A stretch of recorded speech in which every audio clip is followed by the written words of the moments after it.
Baik, Bapak Ibu sekalian, kita mulai kajian kita. Bismillahirrahmanirrahim. Assalamualaikum warahmatullahi wabarakatuh. Alhamdulillah, alhamdulillahilladzi bini'matihi tatimmus shalihat. Alhamdulillahi hamdan katsiran tayyiban mubarakan fih. نحمده سبحانه ونشكره ومن كل ذنب نستغفره ونشهد أن لا إله إلا الله وحده لا شريك له ونشهد أن محمدا عبده ورسوله سبحانك لا علم لنا إلا ما علمتنا إنك أنت العليم الحكيم اللهم انفعنا بما علمتنا وعلمنا ما ينفعنا وزدنا علما تنفعنا به يا رب العالمين اللهم آت نفوسنا تقواها وزكيها وأنت خير من زكاها وأنت وليها ومولاها يا رب العالمين.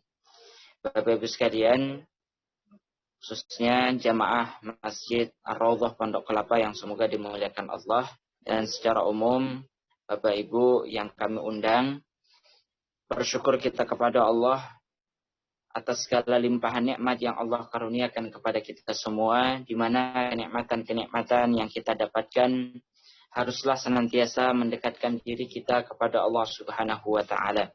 Karena hal inilah yang akan menjadi penentu apakah kenikmatan itu menjadi sebuah anugerah kebaikan bagi kita ataukah justru keburukan dan bala. Kenikmatan yang kita dapatkan tidak serta-merta menjadi kebaikan bagi kita semua. Namun terkadang menjadi keburukan manakala kita tidak mampu atau salah di dalam mempergunakannya. Semoga kita semua dimudahkan oleh Allah untuk menjadi hamba-hamba yang bersyukur. Tentunya dengan memanfaatkan setiap nikmat-nikmat Allah dalam rangka beribadah kepadanya. Bapak Ibu sekalian yang semoga dimuliakan Allah, insya Allah dalam kesempatan kali ini kita akan kembali menjelaskan dan melanjutkan kajian kita dalam silsilah ataupun serial Aqidah Ahlus Sunnah wal Jamaah, di mana pada kesempatan sebelumnya, pertemuan-pertemuan sebelumnya, kita telah membahas terkait dengan karakteristik Ahlus Sunnah wal Jamaah. Di mana dalam pertemuan kali ini kita memasuki pembahasan karakteristik Ahlus Sunnah wal Jamaah yang kelima. Apa itu? Karakteristik Ahlus Sunnah wal Jamaah yang kelima yaitu adalah memiliki sifat ataupun pemahaman terkait dengan al-wala wal bara. Apa itu al-wala wal bara, Bapak Ibu sekalian? Ya, sebelum kita jelaskan apa itu al-wala wal bara, maka terlebih dahulu ingin kita sampaikan bahwasannya karakteristik yang kelima ini menjadi salah satu karakteristik yang harus dimiliki oleh setiap muslim, setiap mukmin, bahkan para pengikut Ahlus Sunnah wal Jamaah. Artinya apa? Kalau kita ingin disebut akidah kita lurus, akidah kita benar, pemahaman kita benar, maka yang harus kita tanamkan dalam benak kita, dalam pemikiran kita, yaitu adalah bangunan ataupun pemahaman terkait dengan al-wala wal bara. Yaitu apa yang dimaksud dengan al-wala wal bara, Bapak Ibu sekalian? Yang dimaksud dengan al-wala yaitu adalah loyalitas. Loyalitas itu adalah kecintaan kita. Loyalitas itu adalah keperpihakan kita. Loyalitas itu adalah bagaimana kita menolong, membantu, memberikan perhatian terhadap siapa? Yang pertama adalah terhadap Allah Subhanahu wa taala. Kita loyal terhadap Allah. Kita loyal terhadap Rasulullah Shallallahu Alaihi Wasallam, memberikan pertolongan, bantuan, kecintaan kita, dan begitu pula loyalitas kita kepada agama Islam. dan begitu pula loyalitas kita terhadap sesama kaum muslimin. Inilah yang dimaksud dengan al-wala. Sedangkan yang dimaksud dengan al-bara yaitu adalah anti loyalitas, kebalikan daripada loyalitas, yaitu ya sikap ya membenci terhadap segala bentuk pemahaman kekafiran, ya. Hal-hal yang tidak dicintai oleh Allah Subhanahu wa taala. Setiap mereka yang tidak beriman kepada Allah Subhanahu wa taala. Ya.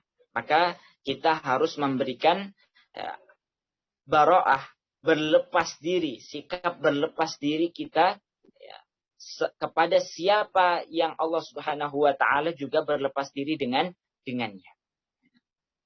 Siapa orang-orang yang Allah berlepas diri dengannya? Yaitu adalah mereka yang tidak beriman kepada Allah Subhanahu wa taala. Hal ini sebagaimana yang Allah telah jelaskan di dalam Al-Qur'an. Ketika perkataan Nabi Ibrahim kepada bapak beliau, ya ketika jelas bahwasanya Allah telah berlepas diri kepada dari bapak beliau Azar, maka Nabi Ibrahim pun berlepas diri dari bapak beliau. Ya. Jadi Bapak Ibu sekalian yang semoga dimuliakan Allah Subhanahu wa taala, ini makna daripada al-wala wal bara. Ya. Di mana ya Bapak Ibu sekalian yang semoga dimuliakan Allah, setiap muslim yang menginginkan keimanannya sempurna, maka haruslah dia menanamkan dalam dirinya bahwasannya dia memiliki sifat al-wala wal bara ini. Karena apa? Sifat ini merupakan meskipun tempatnya di dalam hati, ya, meskipun tempatnya di dalam hati, kecintaan kita, ya, kemudian kebencian kita, bentuk berlepas dirinya kita kepada setiap apa yang dijauhi oleh Allah Subhanahu wa taala, namun hal ini nampak pada amalan zahir kita, perbuatan kita, ucapan kita. Ya, maka ini yang harus senantiasa kita tekankan. Meskipun ini adalah amalan hati, namun ya konsekuensinya itu nampak dalam keseharian kita, nampak dalam setiap ucapan kita, perbuatan kita dan lain sebagainya. Ya. Baik, jadi jamaah yang dimuliakan Allah Subhanahu wa taala,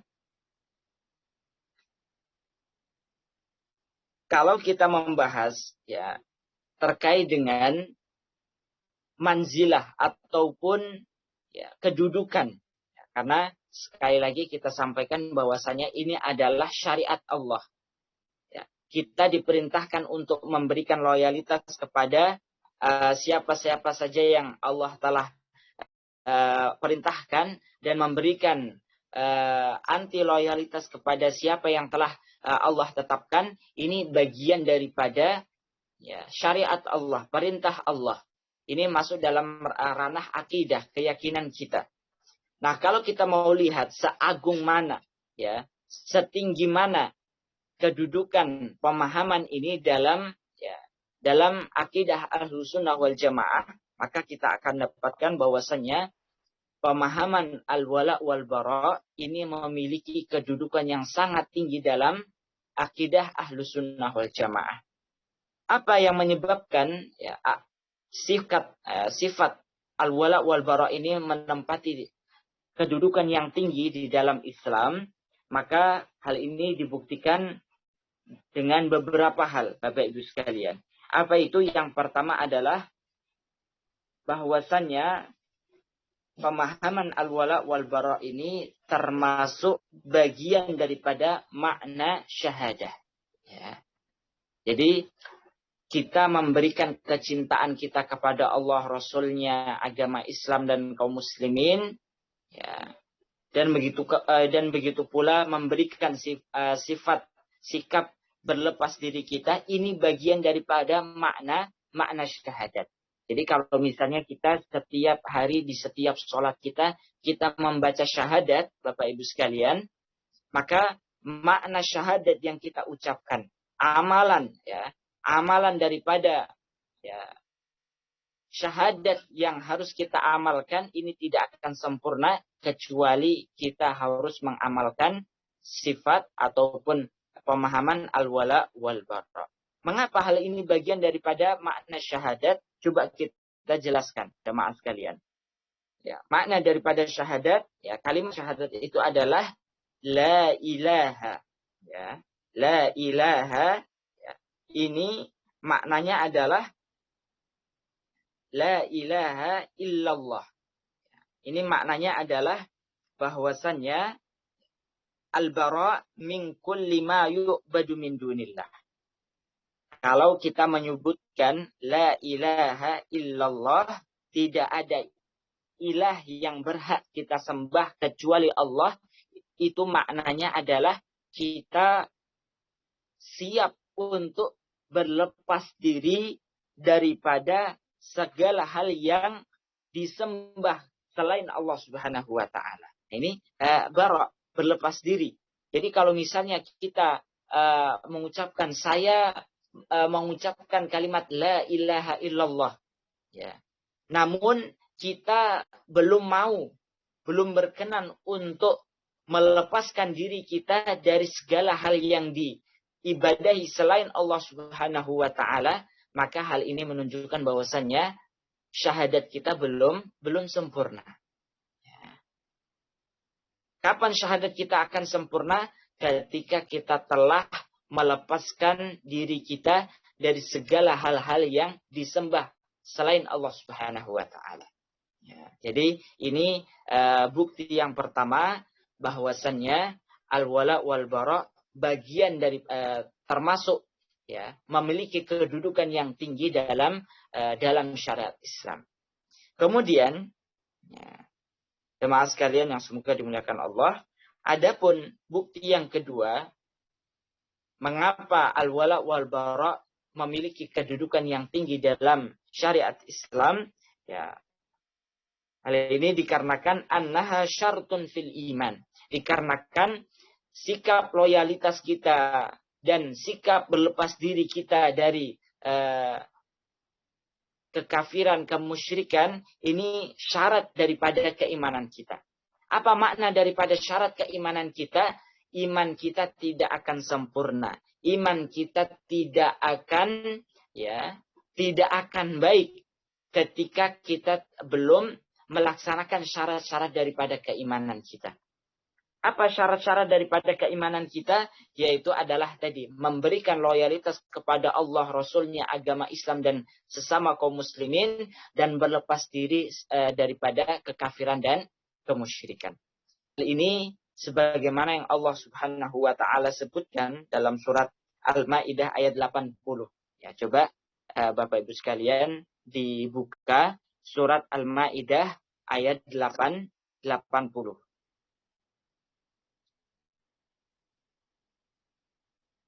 Baik, saya bacakan. A'udzubillahi minasyaitonirrajim. Tara katsiran minhum yatawallawna alladhina kafaru labi'sa ma qaddamat lahum anfusuhum an sakhitallahu alaihim wa fil adzabihum khalidun. Ya. Coba saya minta Pak Rizal bisa dibacakan artinya, Pak.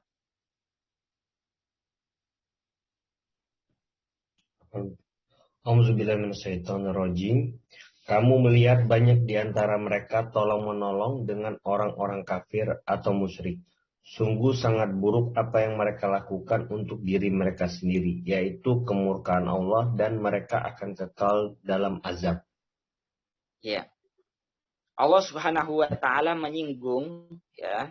Allah Subhanahu wa taala menyinggung terhadap orang-orang munafik yang mana mereka lisannya mengucapkan kalimat syahadat, mengucapkan bahwasannya aku adalah seorang muslim. Namun apa kata Allah? Tara katsiran minhum. Kamu akan banyak melihat di antara mereka, yaitu adalah orang-orang munafik itu yatawallawna alladzina kafaru. Mereka saling tolong-menolong ya dengan orang-orang kafir, orang-orang musyrik. Tolong-menolong untuk ya memusuhi Rasulullah Shallallahu alaihi wasallam dan para sahabatnya. Tolong-menolong untuk membuat makar terhadap kaum muslimin. Allah menyinggung mereka di dalam ayat ini untuk ya menjelaskan bahwasannya sikap mereka dengan tidak loyal kepada Allah dan Rasul-Nya, bahkan justru loyal kepada musuh Allah dan Rasul-Nya, ya tidak berbarok kepada mereka, maka ini merupakan perbuatan yang sangat dibenci oleh Allah Subhanahu wa taala. Ya. Allah menyebutkan labi sama qaddamat lahum anfusuhum an sakhitallahu alaihim wa fil adzabihum khalidun.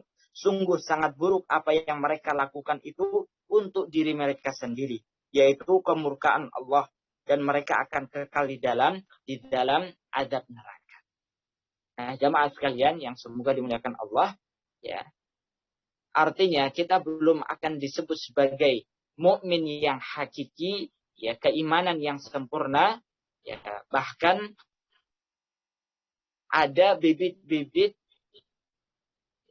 kemunafikan manakala kita tadi memberikan loyalitas kita bukan kepada Allah dan Rasul-Nya. Justru kita loyal kepada musuh-musuh Allah dan Rasul-Nya. Ini harus kita berhati-hati dalam masalah ini. Baik jamaah yang dimuliakan Allah Subhanahu wa taala, ya. Kemudian sebab yang ketiga mengapa akidah al-wala wal bara ini termasuk ataupun memiliki kedudukan yang tinggi dalam Islam, ini dikarenakan bahwasannya akidah al-wala wal bara ini merupakan disebut oleh Nabi Shallallahu alaihi wasallam awsaqu mural iman, ya. Ikatan iman yang paling kuat, ya.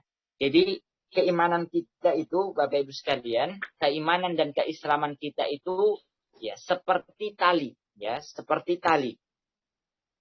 Semakin kuat tali itu mengikat hati keyakinan seorang hamba, maka keimanannya semakin kuat. Namun ketika ya tali keimanan kita mulai longgar, ya, untuk mengikat keimanan kita, maka ya, keimanan kita akan ikut longgar. Sehingga ya kita tidak akan beribadah kepada Allah dengan maksimal, tidak akan beribadah kepada Allah dengan kecintaan, dengan penuh harapan dan lain sebagainya. Karena apa? Ikatan iman itu sudah enggak kuat. Jadi kalau kita ibaratkan seperti kita mengikat ya hewan ternak kita. Kalau kita mengikatnya dengan kuat, maka ya hewan ternak kita tidak akan lari. Ya, misalnya sapi kita kemarin waktu sapi atau kambing kita saat kita mau kurbankan, ya kalau kita tidak ikat kuat maka dia akan lari. Begitu pula dengan keimanan kita.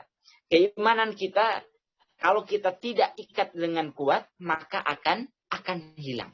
Ya. Bagaimana cara mengikat agar keimanan kita ini kuat? Salah satunya adalah dengan mengikatnya dengan akidah pemahaman al-wala wal bara. Memberikan kecintaan, loyalitas kita kepada Allah dan Rasul-Nya. Ya. Bagaimana sabda Nabi Shallallahu alaihi wasallam? Ya. Awsaqu nural iman al-hubbu fillah wal bughdhu fillah. Ya.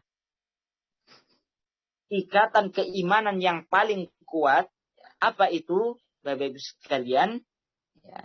Ini maknanya awsaqu nural iman, ikatan iman yang paling kuat seperti yang sudah kita sebutkan tadi. Kalau kita mau ibaratkan dengan hewan peliharaan kita. Ya. Apa yang bisa mengikat dengan kuat keimanan kita kepada Allah? Salah satunya adalah al-hubbu fillah wal bughdhu fillah. Cinta karena Allah Subhanahu wa taala dan membenci karena Allah. Jadi Bapak Ibu sekalian yang semoga dimuliakan Allah, di dalam hadis ini Nabi Shallallahu Alaihi Wasallam menyebutkan bahwasannya kita diperintahkan untuk meletakkan pondasi kecintaan kita, ya, dan kebencian kita itu dasarnya adalah Allah, bukan selain Allah Subhanahu wa taala. Kalau kita ingin mencintai, maka cintailah karena Allah Subhanahu wa taala. Sebabnya karena Allah. Misalnya contohnya bagaimana, ya? Kita ingin mencintai seseorang. Dasarnya apa? Ya. Dasarnya karena Allah Subhanahu wa taala. Karena Allah mencintai dirinya. Ya. Dasarnya seperti itu. Mengapa kita diwajibkan untuk mencintai sesama muslim? Karena Allah mencintai orang-orang yang beriman. Dan mengapa kita diperintahkan untuk membenci kekafiran, kemusyrikan, dan orang-orang yang berada di dalamnya? Karena Allah pun membenci mereka. Jadi hal yang penting untuk kita tanamkan dalam keimanan kita adalah pondasi rasa cinta dan rasa benci kita yang harus kita tanamkan. Pondasinya itu adalah, sebabnya itu adalah Allah Subhanahu wa taala, bukan selainnya. Makanya kalau ada orang yang membangun pondasi kecintaan dan kebenciannya itu bukan karena selain Allah Subhanahu wa taala, misalnya karena organisasi, ya, menjadikan ukuran benci dan cintanya itu berdasarkan organisasinya, kelompoknya, maka ini sudah menyalahi akidah Ahlus Sunnah wal Jamaah. Ya. Jadi kalaupun misalnya kita, jamaah sekalian, ya, kita berada dalam satu kelompok, ya, berada dalam satu organisasi di dalam Islam, misalnya apakah Muhammadiyah ataukah Nahdlatul Ulama ataukah yang lainnya, ya, maka ini sebenarnya tidak masalah, ya. Ini sebenarnya tidak masalah, ya. Selama apa? Selama kita niatkan kita di dalam organisasi tersebut, ya, kita ingin saling tolong menolong dengan organisasi yang lain. Ya. Namun kalau sudah kita jadikan kalau yang ada di dalam kelompok saya, organisasi saya, maka akan saya cintai. Namun kalau di luar organisasi saya, maka saya tidak cintai. Ataupun kalau yang ada di dalam organisasi saya, maka saya akan tolong. Tapi kalau di luar organisasi saya, maka saya tidak akan tolong. Nah, ini bahaya ini, Pak. Ya, Bapak Ibu sekalian, ini menunjukkan apa? Dia memberikan loyalitasnya hanya berdasarkan organisasinya, bukan berdasarkan Allah Subhanahu wa taala. Ya, maka jamaah yang dimuliakan Allah Subhanahu wa taala, maka penting, ya. Ini dan berlaku juga pada bukan sekedar organisasi. Begitu pula dalam hingga tarafnya nanti sampai negara, ya. Sampai negara. Kita tidak boleh untuk meletakkan loyalitas kita, ya, hingga sampai negara. Misalnya contoh, saya hanya mau menolong, ya, sesama warga negara Indonesia saja, ya. Tapi kalau di luar warga negara Indonesia saya tidak mau tolong. Nah, itu sangat berbahaya sekali, jamaah sekalian. Mengapa sangat berbahaya? Ketika kaum muslimin yang ada di negara Palestina misalnya, ataupun di negara-negara yang lainnya, yang mereka tertindas, dizalimi oleh kekuatan kekafiran. Kemudian kita tidak mau menolong mereka dengan alasan apa? Itu bukan urusan negara saya. Nah, ini sudah bahaya, Pak. Ya. Makanya jamaah yang dimuliakan Allah Subhanahu wa taala, ya. Jadi kalau kita ingin, ya, tadi saya ingin sampaikan, kita sebenarnya tidak masalah bergabung di dalam satu kelompok, satu organisasi, satu perkumpulan, ya. Namun setidaknya ada beberapa hal yang harus kita catat. Setidaknya ada 3 prinsip yang harus kita catat. Apa itu? Yang pertama adalah organisasi ataupun kelompok tersebut harus berhaluan ataupun memiliki pemahaman ahlus sunnah wal jamaah. Ya, ini yang pertama. Artinya kalau kita bergabung di dalam satu kelompok, satu organisasi, maka pastikan ya visi misinya, kemudian apa yang menjadi ruh daripada organisasi tersebut adalah pemahamannya berdasarkan Al-Quran, hadis Nabi Shallallahu Alaihi Wasallam, dan tadi akidahnya adalah ahlus sunnah wal jamaah. Ini yang pertama. Kemudian yang kedua, ya, mereka tidak memberikan loyalitas dan permusuhan berdasarkan organisasi atau kelompok tersebut, namun berdasarkan Islam ataupun berdasarkan Allah Subhanahu wa taala. Ya. Ini yang kedua. Sebagaimana yang sudah kita sebutkan tadi. Ya. Kalau di luar organisasinya dia tidak cintai, bahkan dia musuhi, bahkan dia waliyadzubillah ada sebagian kelompok yang tadi kalau di luar organisasi saya maka imannya belum sempurna. Imannya baru sempurna ketika masuk ke dalam organisasi saya. Itu ada sampai sekarang jamaah sekalian. Itu artinya adalah meletakkan al-wala wal baroknya berdasarkan kelompoknya, organisasinya, bukan berdasarkan Allah Subhanahu wa taala. Kemudian yang prinsip yang ketiga, kalau kita ingin bergabung di dalam sebuah kelompok ataupun organisasi, mereka tidak mengklaim bahwasannya organisasi ataupun kelompok mereka adalah satu-satunya organisasi ataupun kelompok yang paling benar. Ya, kemudian tidak mewajibkan kelompok yang lainnya untuk bergabung dengan kelompoknya. Namun yang harus dilakukan adalah apa? Saling bekerja sama dengan antara satu dengan yang lainnya.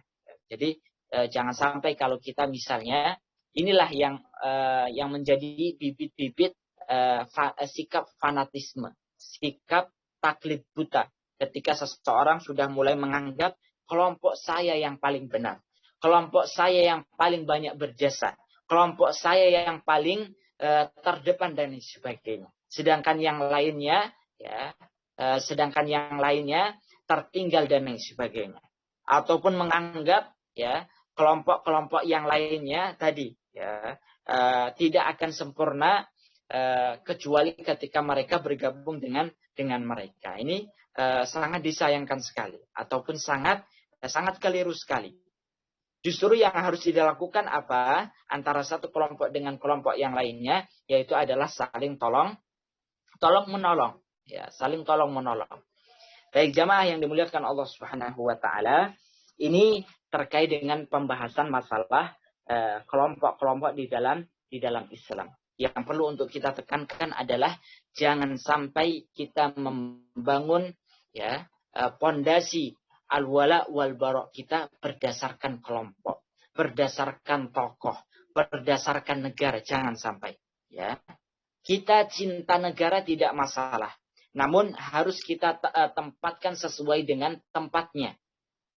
Yang harus kita utamakan adalah kecintaan kita kepada Allah dan Rasul-Nya. Kemudian setelah itu, ya boleh kita meletakkan kecintaan kepada negara, kepada keluarga, kepada seseorang dan sebagainya. Ya, kalaulah misalnya Nabi Ibrahim alaihissalam itu mau meletakkan kecintaannya kepada bapak beliau, maka beliau akan memberikan kecintaannya. Namun ketika Allah Subhanahu wa taala telah menetapkan bahwasannya Allah telah berlepas diri darinya, maka Nabi Ibrahim pun berlepas diri dari bapak beliau. Meskipun hal itu beliau adalah orang yang paling beliau cintai. Artinya bapak beliau termasuk orang yang beliau cintai. Ini menunjukkan bahwasannya Nabi Ibrahim telah tepat di dalam meletakkan sifat ataupun pemahaman al-wala wal bara. Ya. Baik jemaah yang dimuliakan Allah Subhanahu wa taala. Dan masih banyak lagi bukti-bukti bahwasannya akidah al-wala wal bara itu menempati kedudukan yang tinggi dalam ajaran Islam. Ya.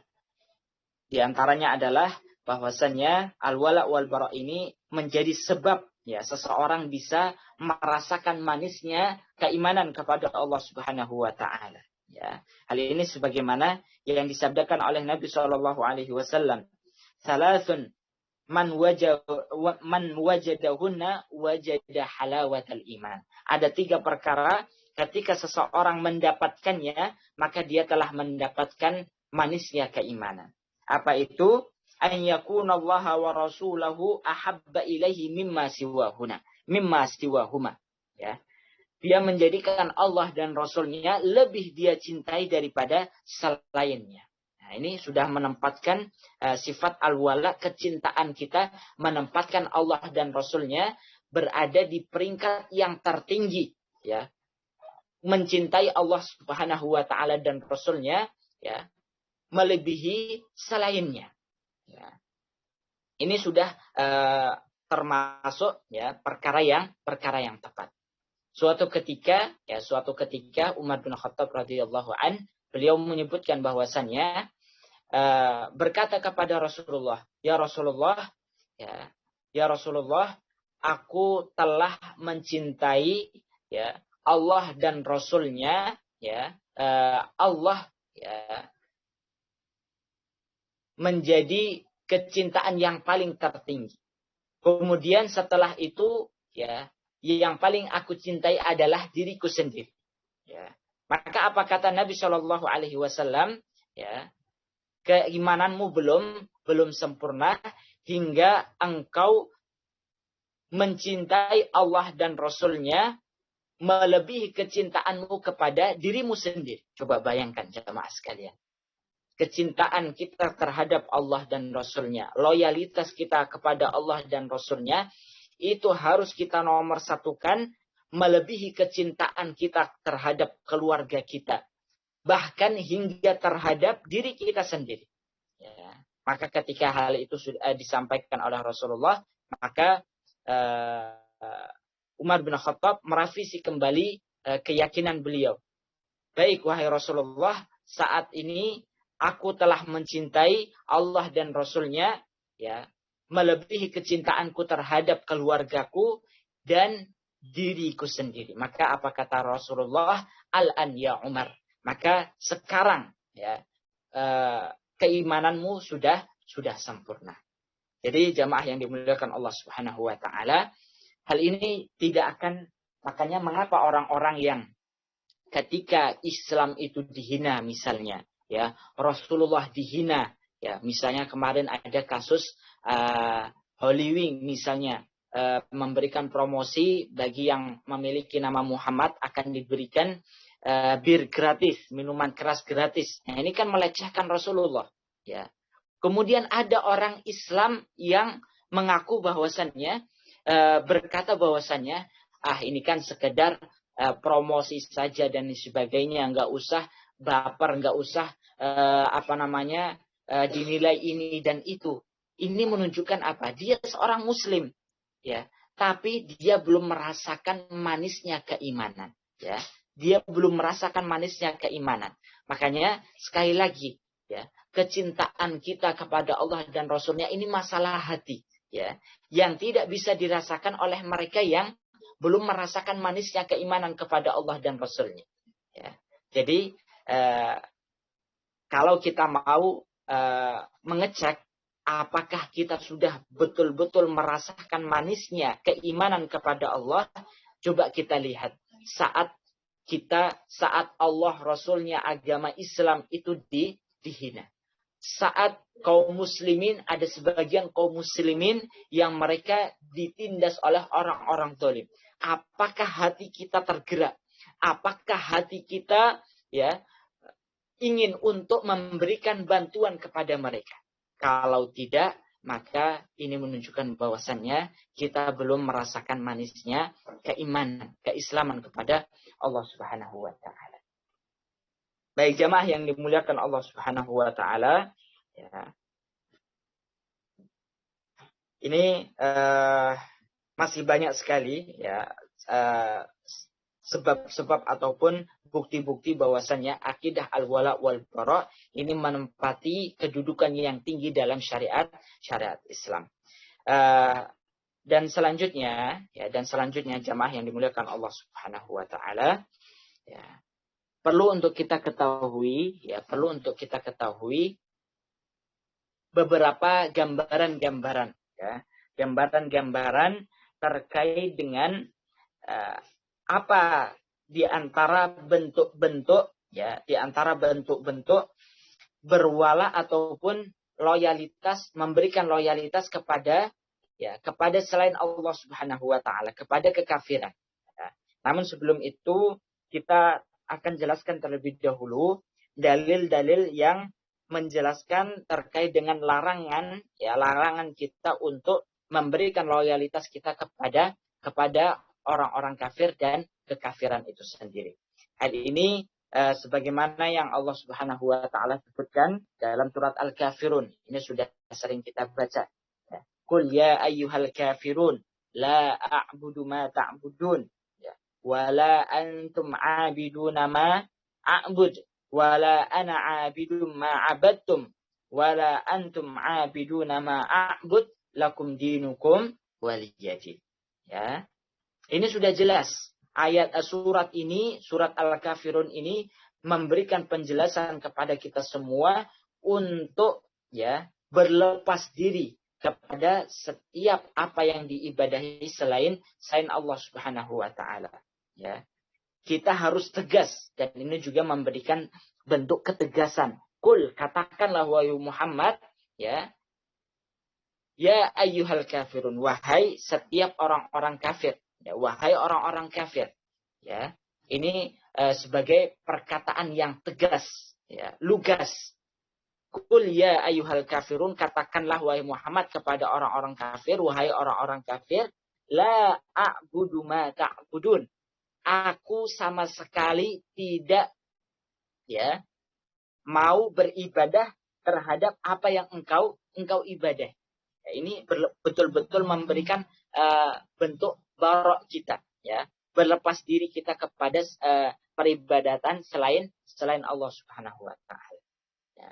Jadi kalau ada orang muslim yang masih memberikan marilah kita bertoleransi dan lain sebagainya, kan kita untuk menjaga keutuhan negara kita. Perhatikan, ya, jamaah sekalian, untuk menjaga keutuhan negara kita, untuk menjaga kerukunan bersama, ini adalah alasan-alasan yang terkadang membuat keimanan kita menjadi luntur, ya, menjadi luntur.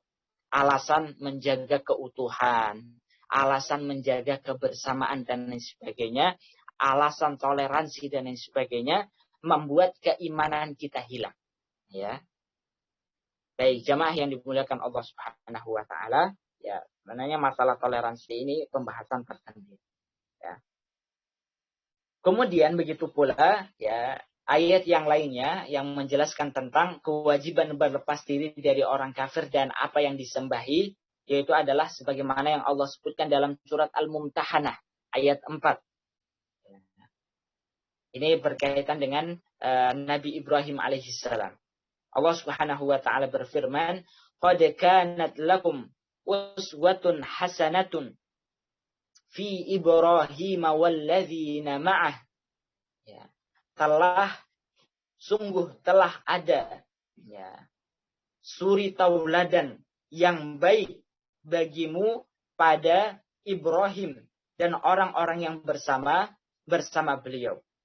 Ya. Jadi artinya kita diminta untuk meniru, ya, teladan kita, contoh kita di dalam keimanan kita, di dalam membangun akidah al-wala wal bara kita ini, maka contohlah Nabi Ibrahim.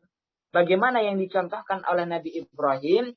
Iz qalu liqaumihim, ketika Nabi Ibrahim dengan tegas berkata kepada kaumnya yang mereka melakukan kesyirikan kepada Allah Subhanahu wa taala. Apa yang dikatakan oleh Nabi Ibrahim?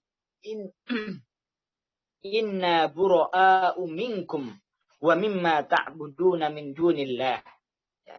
Kami telah berlepas diri dari kalian dan dari apa-apa yang kalian sembah selain Allah Subhanahu wa taala. Ini sudah tegas, ya, jemaah sekalian.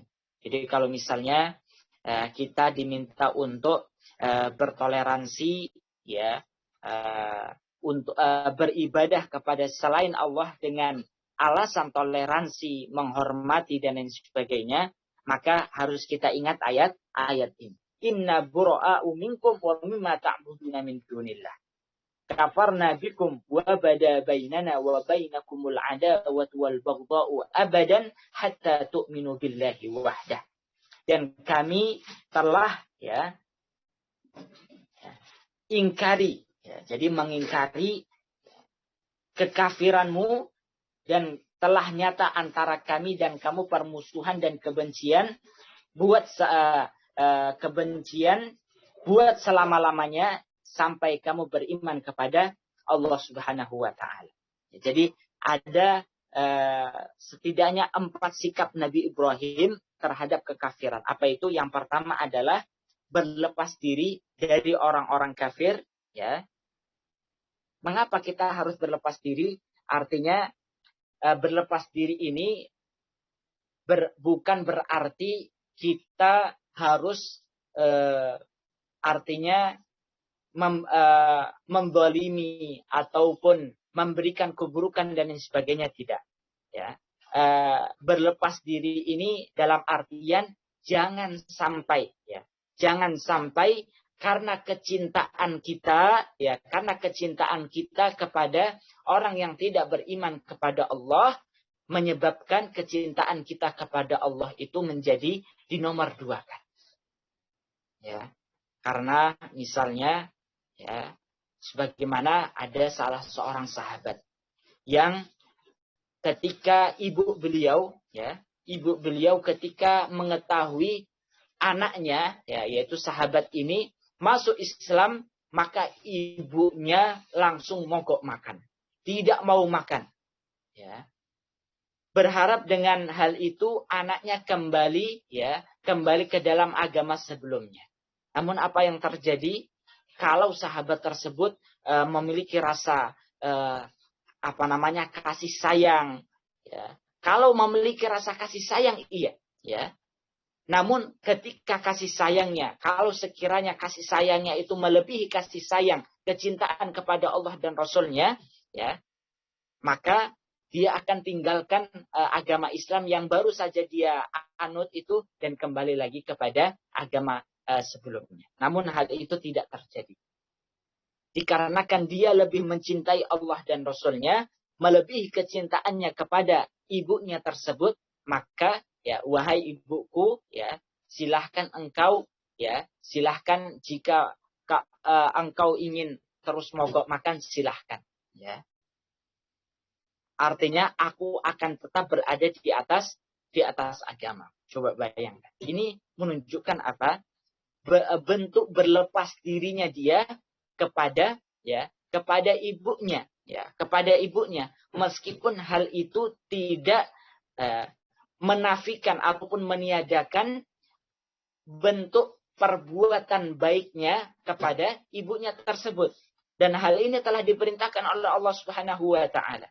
Ya, di dalam ayat yang lain Allah menyebutkan wa qadha rabbuka alla ta'budu illa iyyah wa bil walidaini ihsana imma yablughanna 'indakal kibari ahaduhuma aw kilahuma ya fala taqul lahumu uffin wa la tanharhuma wa qul lahumu qawlan karima. Ataupun di dalam ayat berikutnya, ya, jikalau sekiranya kedua orang tuamu, ya, mengajak kepada kekafiran, fala tuti'huma wa sahibhuma fid dunya ma'rufa, ya. Dan jika kedua orang tuamu mengajak kamu kepada kekafiran, fala tuti'huma, maka jangan engkau menaatinya. Ini sebagai bentuk berlepas diri kita, ya. Sebagai bentuk berlepas diri kita. Namun, apakah hal itu menyebabkan kita tidak berbuat baik? Tidak. tetap kita diperintahkan oleh Allah untuk berbuat baik. Wa shahibhuma, dan tetaplah untuk menemaninya, berbuat baik kepadanya. Fid dunya ma'rufa, dalam kehidupan dunia ini dengan cara yang baik. Coba perhatikan. Jadi ini yang harus kita perhatikan bersama-sama jamaah yang dimuliakan Allah. Sikap berlepas diri kita kepada orang-orang kafir bukan berarti kita tidak boleh berbuat baik kepada mereka. Ya. Berbuat adil kepada mereka. Tetap kita diperintahkan untuk berbuat adil. Tetap kita diperintahkan untuk berbuat baik dan lain sebagainya. Ya. Baik, jadi sikap Nabi Ibrahim yang pertama adalah berlepas diri dari orang-orang kafir. Dan yang kedua adalah berlepas diri dari setiap sesembahan yang disembah selain Allah. Kemudian berikutnya adalah ya, wabada bainana wa bainakumul adawatu wal baghdha'u abadan, dan telah jelas kebencian ya antara kami dan kalian yang nyata. Jadi kalau ada di antara orang yang mengaku muslim namun tadi menunjukkan loyalitasnya kepada selain orang-orang beriman, kepada orang beriman ya saling bermusuhan ya.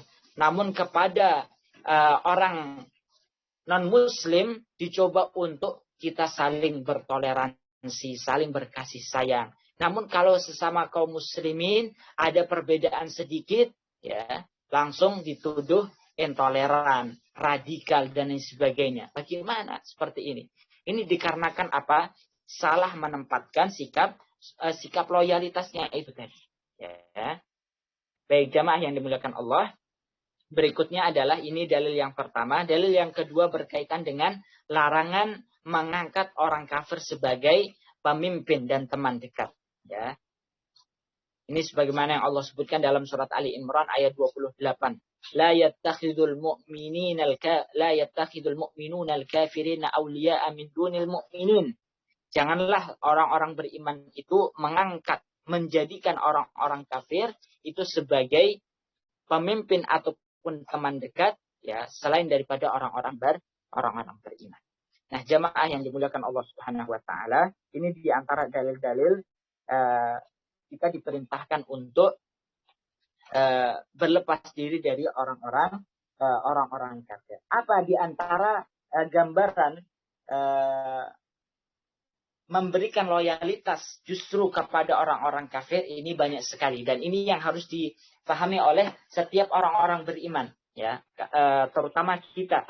Apa di antara bentuk gambaran loyalitas yang kita berikan kepada kekafiran dan orang-orang kafir itu? Yang pertama adalah at-tashabbuhu bihim fil libasi wal kalam, yaitu kita bertasyabuh dengan mereka ya, menyerupai mereka. Ini dilarang di dalam Islam. Tasyabuh dengan orang kafir itu bagian daripada kita memberikan loyalitas kita kepada mereka. Mengikuti ya apa yang menjadi ciri khas mereka. Nah, itu tidak boleh. Kemudian yang kedua apa? Al-iqamatu fi biladihim wa adamul intiqal minha ila biladil muslimin ya. Dan yang kedua adalah bertempat tinggal ya, bertempat tinggal di satu negara ya, yang mayoritasnya adalah ya orang-orang kafir. Kalau sekarang mungkin gambarannya adalah tidak mesti dalam bentuk negara, namun bisa jadi lebih kecil dari itu. Misalnya di satu lingkungan, di satu daerah yang kaum muslim, di satu daerah yang didominasi oleh orang-orang yang tidak beriman kepada Allah.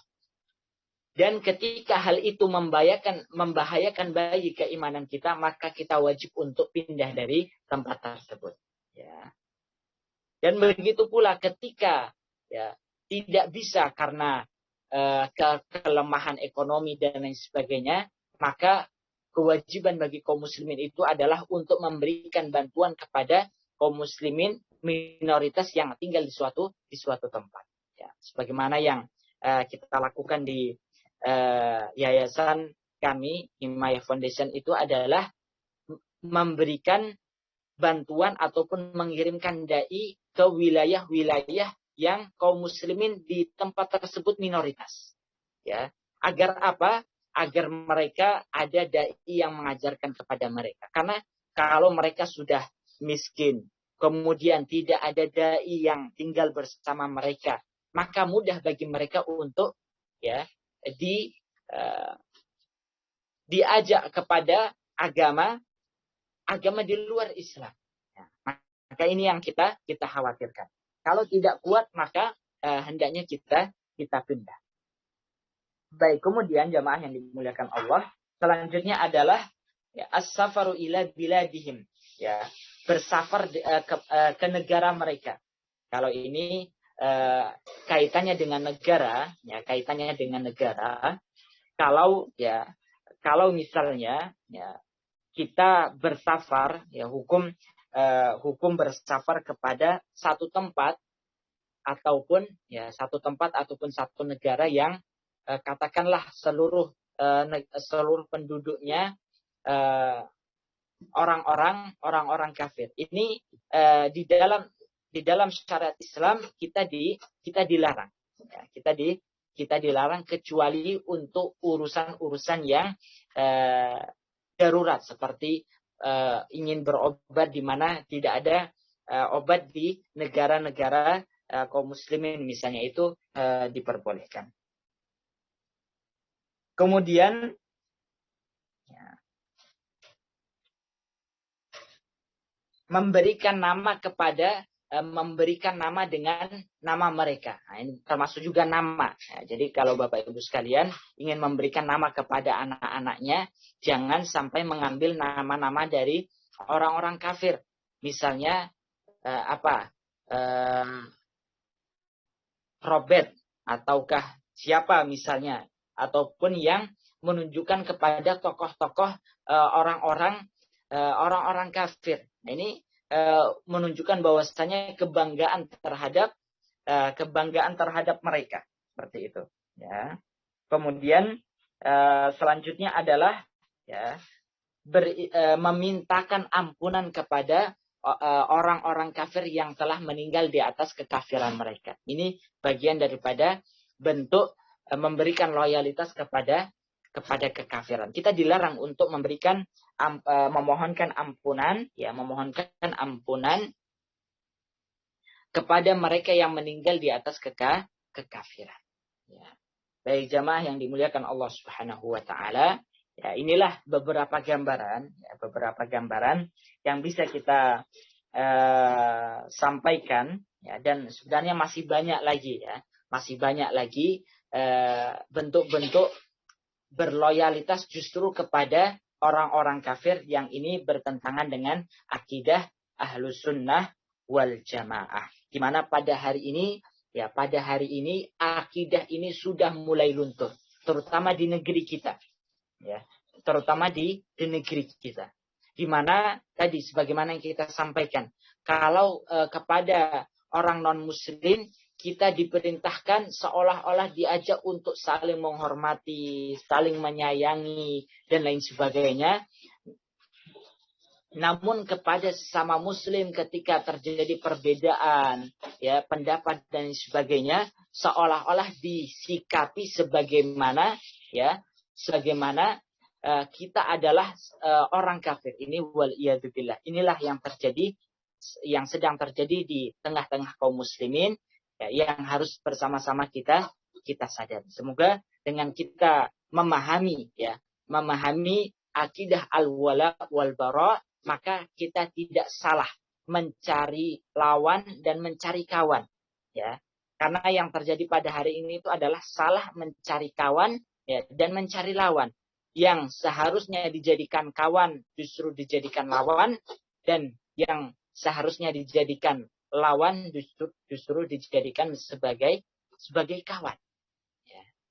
Baik jamaah yang dimuliakan Allah, mungkin hanya ini yang dapat kami sampaikan. Selanjutnya silahkan bagi jamaah sekalian yang ingin bertanya, maka kami persilahkan. Wallahu a'lam. Kepada bapak-bapak, ibu-ibu yang bertanya, dipersilakan untuk meng-unmute.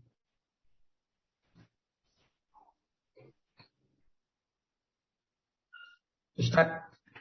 Ya, silakan Pak. Ini saya bertanya Ustadz.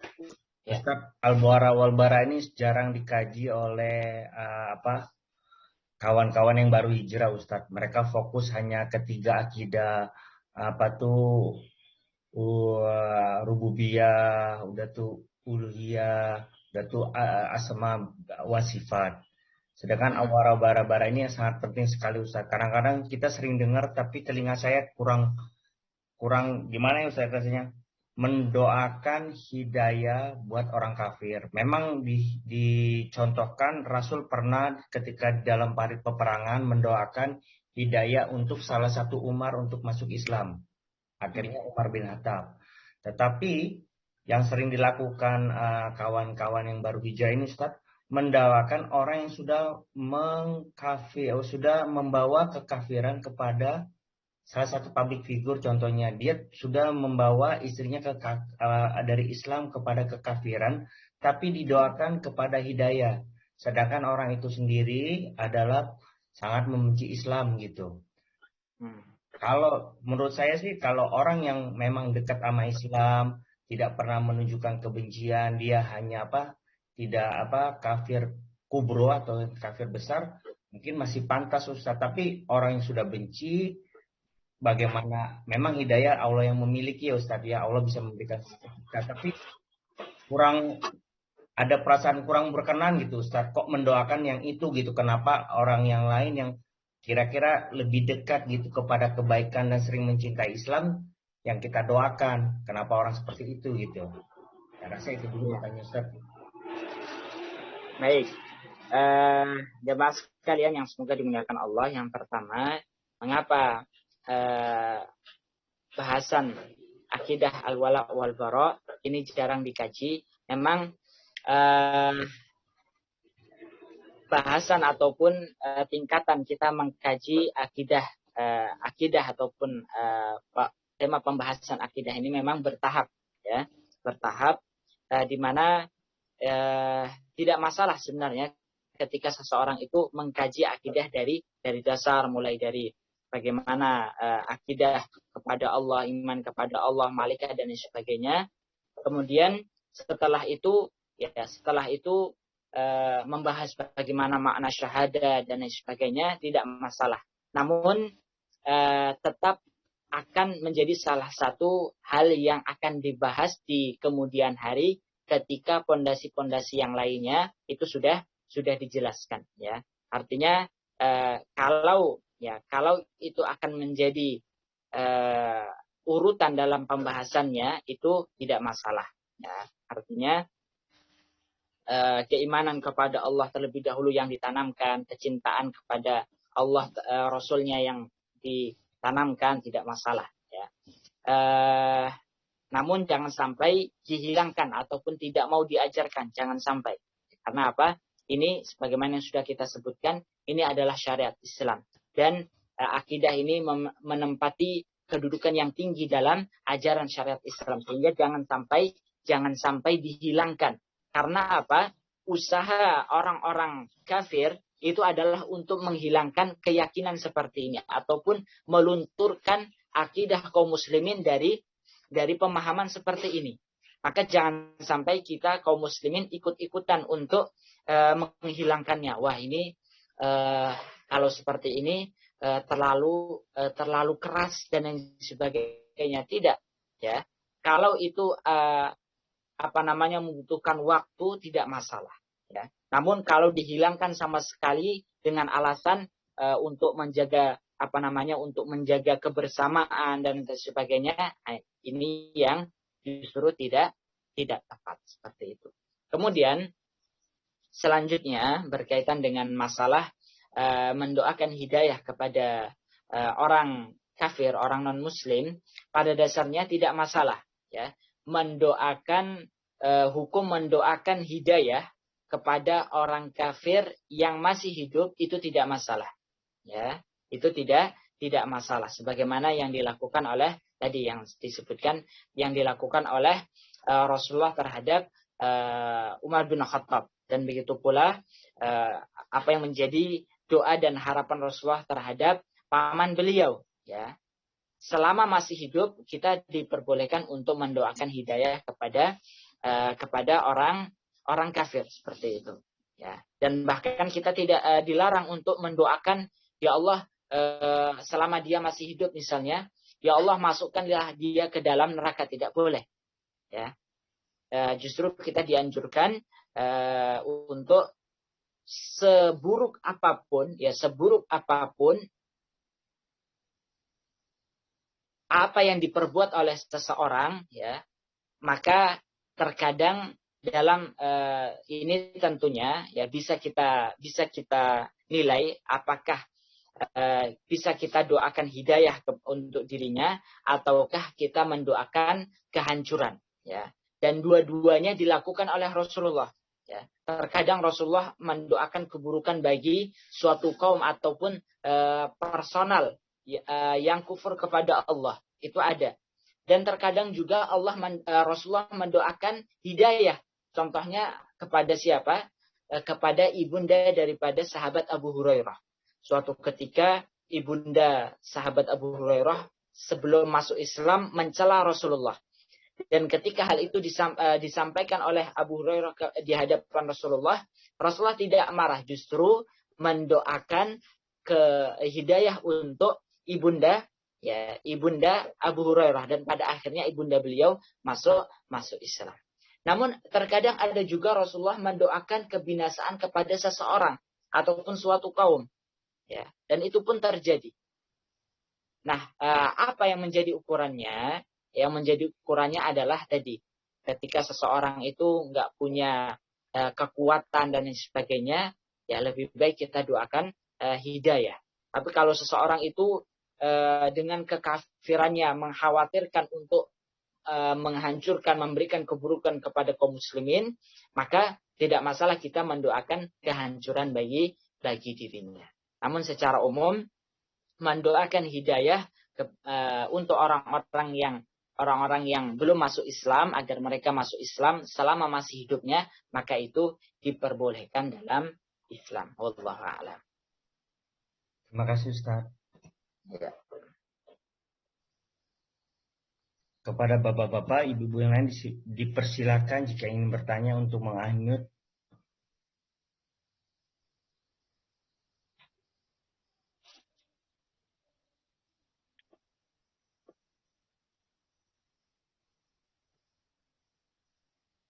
Ya.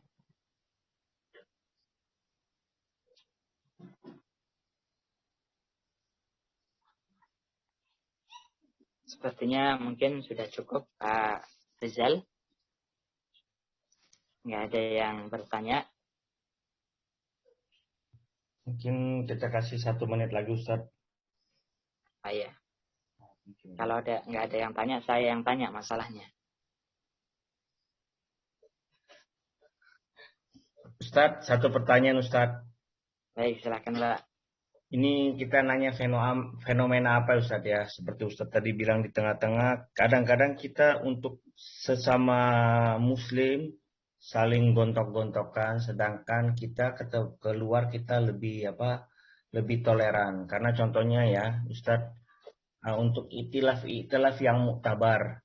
Contoh itilaf muktabar itu seperti mengazankan bayi. Ada yang bilang boleh, ada yang bilang enggak. Tapi kita ribut, padahal itu adalah itilaf yang muktabar, di mana beberapa ulama melemahkan, beberapa ulama juga mensyariatkan. Contoh Ibnu Qayyim, Said bin Baz membolehkan, dan Imam Nawawi.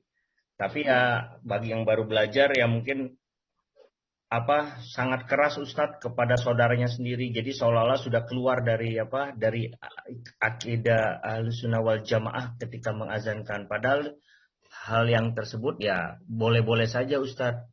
Nah, ya. Bagaimana fenomena ini kita menanggapi Ustadz? Karena terutama yang bagi baru-baru hijrah Ustadz, di mana adab terhadap saudaranya sendiri tidak dijaga Ustadz. Ya, baik. Inilah yang salah satu akibat ketika seseorang tidak ataupun belum memahami akidah al-wala wal bara secara sempurna, sehingga tidak muncul ya upaya untuk mencintai sesama muslim ya. Padahal Allah Subhanahu wa taala telah tegas di dalam Al-Qur'an dan jelas menyebutkan bahwasanya Muhammadur Rasulullah walladzina amanu asyidda'u 'alal kuffari ruhama'u bainahum. Nabi Muhammad ya, dan orang-orang yang bersama beliau, para sahabatnya, sifat mereka itu adalah asyidda'u 'alal kuffar, bersikap tegas terhadap orang-orang kafir dan kekafirannya, ruhama'u bainahum, dan saling kasih sayang kepada sesama orang-orang beriman. Termasuk juga berkasih sayang saat terjadinya perbedaan pendapat ya. Karena apa? Di antara bentuk tidak saling berkasih sayang ketika terjadinya perbedaan pendapat, kita langsung memberikan stempel-stempel yang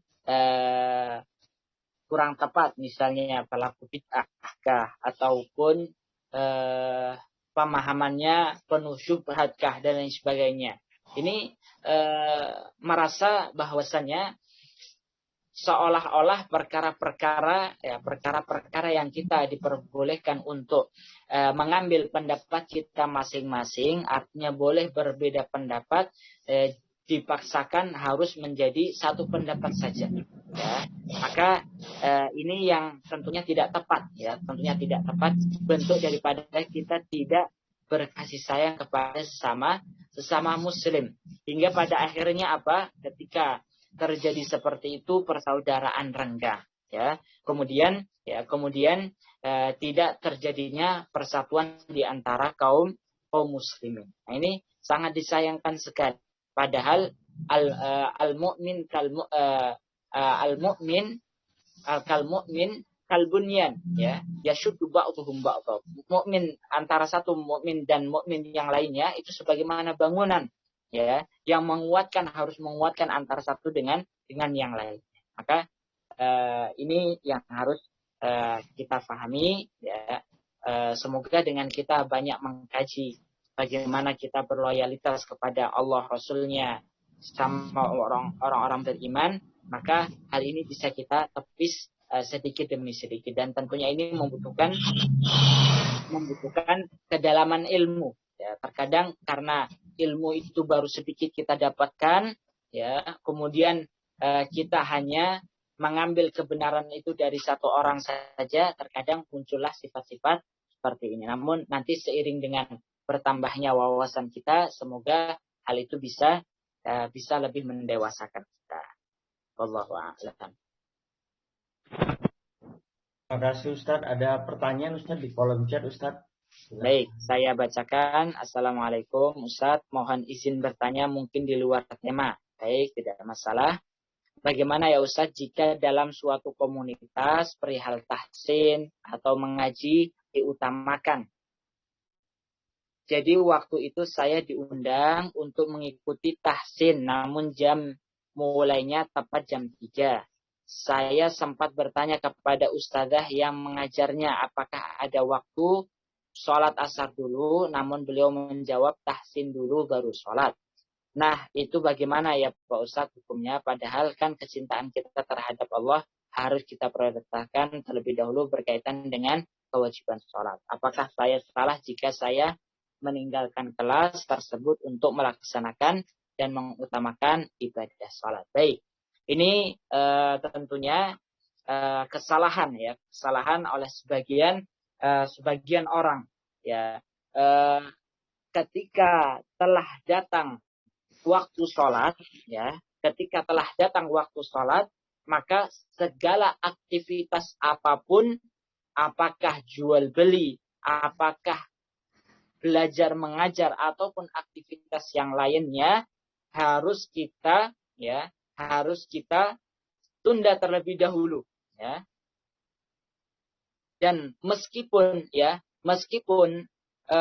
hal itu berkaitan dengan masalah tahsin dan lain sebagainya, maka tentunya orang yang paham terkait dengan masalah ini, ya harusnya lebih mengutamakan masalah sholat. Meskipun kita sedang mengkaji, ada kajian, ya, ada kajian dan lain sebagainya, ketika datang waktu sholat, ya azan terlebih dahulu. Jadi jangan sampai karena urusan, karena alasan belajar dan lain sebagainya, kita akhirkan waktu sholat, ya. Karena apa? Sholat menjadi ibadah yang harus kita utamakan daripada ibadah-ibadah yang lain. Jadi ini tentunya sikap yang kurang tepat yang dilakukan oleh sebagian pengajar. Seharusnya pengajar, terutama pengajar Al-Quran, sudah paham akan masalah ini, ya. Jadi itu mungkin bisa diberikan masukan dan harus diberikan nasihat kepada yang bersangkutan. Wallahu a'lam.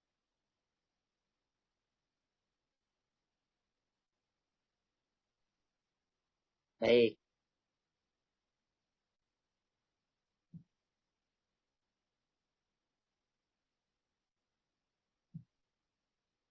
Mungkin belum ada pertanyaan lagi, Ustaz.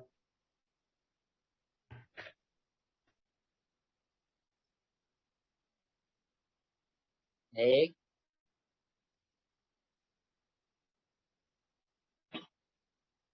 Bagaimana Pak Rizal?